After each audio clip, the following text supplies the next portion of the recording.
madaxweynaha adduunka u saboolsan wax ka bara noloshiisa.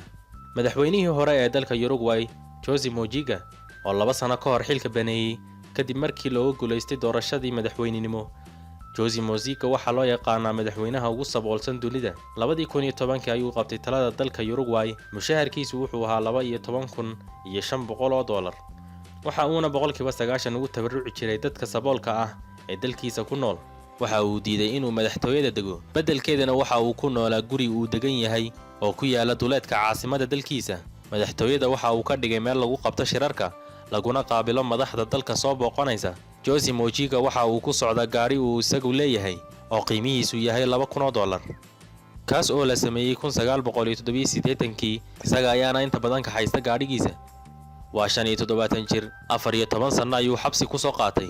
waxa uu sidoo kale suuqa geeyaa oo uu iibiyaa ubax uu isaga iyo xaaskiisu beeraan. mar la weydiiyey sababta uu saboolnimada u doortay, waxa uu yidhi, anigu sabool ma yihi. sabool waxa ah kuwa wax badan u baahan. dadkayga badankoodu waa sabool, iyaga ayaanay doortay, waana in aan sidooda oo kala noqdaa. Uruguay maasuqa yar dalalka Koonfur Amerika, waxayna samaysay kobac dhaqaale oo xoogan intii uu maamulka Josiga iyo madaxweynihii xilka kaga horeeyay ay hayeen.